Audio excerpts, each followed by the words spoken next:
Colocar muy poco acero en tus elementos estructurales puede resultar en una falla frágil. ¿Pero qué estás hablando, ingeniero? Sí, escuchaste bien. Muchas veces se tiene un pensamiento muy limitado de lo que es una falla frágil. Lo más común es pensar que la falla frágil se da debido a la rotura del concreto por un esfuerzo de compresión, debido al exceso de acero en la zona de tracción. Pero esto no es solo así.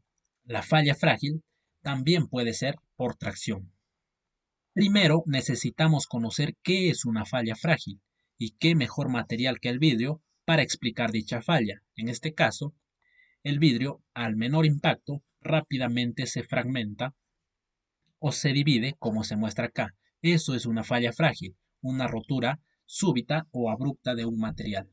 Te recalco que la falla frágil puede ser debido a compresión como también debido a tracción. En este caso, el vidrio falla por tracción.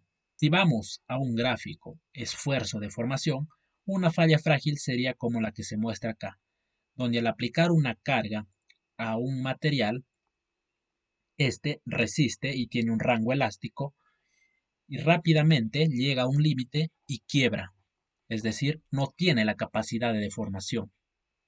Por el contrario, tenemos los materiales dúctiles, y qué mejor material que los metales para explicar dicha falla. La falla dúctil, en este caso, tenemos un rango elástico y luego, como el material tiene la capacidad de formación, es decir, es dúctil, a una misma carga, el material sigue soportando, pero se deforma considerablemente.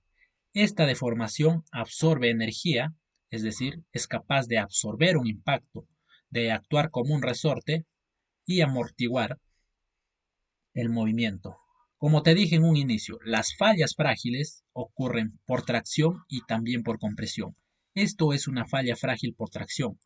En los elementos de concreto armado, cuando tienen muy poco acero, la falla es por tracción y es una falla frágil. Recuerda que no todo elemento que tenga acero es un elemento de concreto armado o concreto reforzado. Si el elemento tiene menos de la cuantía mínima, la normativa lo llama concreto simple, por más que tenga una o dos barras que no cumplen con el acero mínimo. Ahora, la otra falla frágil se da por compresión. Esta falla frágil ocurre cuando colocamos demasiado acero en la zona de tracción y al aplicar los esfuerzos, en este caso la tracción es mayor que la compresión, por ende se produce la rotura en la zona de compresión, es decir, en el concreto. Si graficamos las fallas, en este caso la primera es una falla frágil por compresión. Cuando colocamos demasiado acero en las vigas o losas tienen este tipo de deformación. No es exacto, pero más o menos se aproxima de esta manera.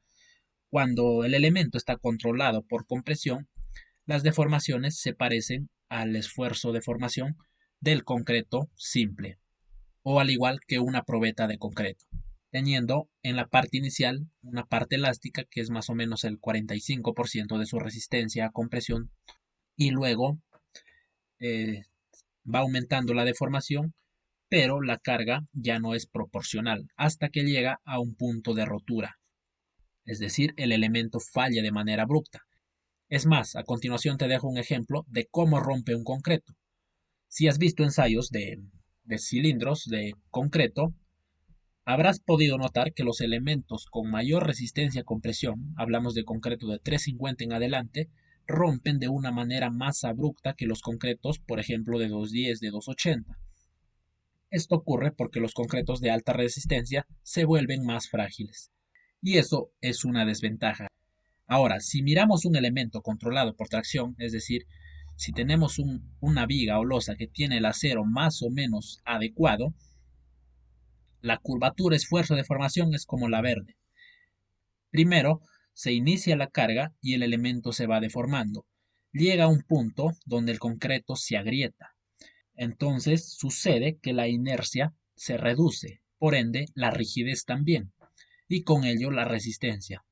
Podemos ver aquí que la rigidez se ha perdido un poco. Llega a un punto donde se alcanza el esfuerzo de fluencia del acero y esta curvatura se mantiene constante. Es decir, a la misma carga se generan grandes deformaciones. Este rango elástico es el que necesitamos sobre todo para eventos sísmicos. ¿Por qué lo necesitamos? Porque, como te mencioné al inicio, esta deformación absorbe energía, actúa como un resorte, amortiguando el impacto. Por otro lado, si tenemos un elemento con muy poca cantidad de acero, la falla también será frágil. ¿Por qué? Al aplicar la carga, el elemento ofrece cierta resistencia hasta que llega al punto donde el concreto se agrieta y esa resistencia y rigidez se pierden considerablemente, porque el acero que está por debajo del mínimo no es capaz de ofrecer la misma resistencia a tracción que ofrecía el concreto antes de romper o fisurar. Entonces tenemos esta caída abrupta de rigidez, lo cual también es una falla frágil. Para aclarar un poco más, tenemos aquí una viga de concreto simple, es decir, que no tiene acero. Entonces, aplicamos una carga. La viga se deforma. En una primera instancia, el concreto sí resiste tracción, tal como se muestra acá. Tenemos compresión y acá tenemos tracción. Luego de superar la resistencia a tracción del concreto, el elemento se fisura o rompe. Si este elemento ha tenido acero, esta resistencia a tracción va a ser tomada por el acero. Si tenemos una cantidad muy baja de acero, esta resistencia a tracción que ofrece el acero va a ser inferior a la que ofrecía el concreto en tracción. Por ende, rápidamente vamos a tener una pérdida de resistencia y de rigidez, lo cual, como te indicaba, se traduce en una falla frágil. Ahora, las ecuaciones que te mencioné al inicio salen de acá, donde se iguala el momento de agrietamiento y el momento nominal, despreciando la resistencia a tracción del concreto. Luego se aplica un factor de seguridad y se obtiene estas fórmulas, donde la que prima para elementos de resistencia un poco común es la de acá, 14 sobre Fy. Esta de acá comienza a mandar a partir de concretos de 350 en adelante. Ten mucho cuidado porque en la normativa hay diferentes variantes. No debes conformarte con lo primero que encuentras. Es decir, esto es una alternativa de acero mínimo. Para elementos con responsabilidad sísmica, debo aplicar esto. Además, en el capítulo de sismo resistencia, tú vas a hallar unas proporciones de acuerdo al acero en los puntos críticos. Háblese de momento negativo en los apoyos y de momento positivo en el centro del tramo. Si miramos esas disposiciones del capítulo de sismo resistencia, tenemos ahí unas proporciones que a veces están por encima de este acero mínimo. Este acero mínimo que tengo yo acá es para tracción. Cerca de estas expresiones, tú vas a encontrar en la normativa que te permite adicionar un tercio al acero requerido y puedes utilizar esa cantidad que muchas veces es menor acá.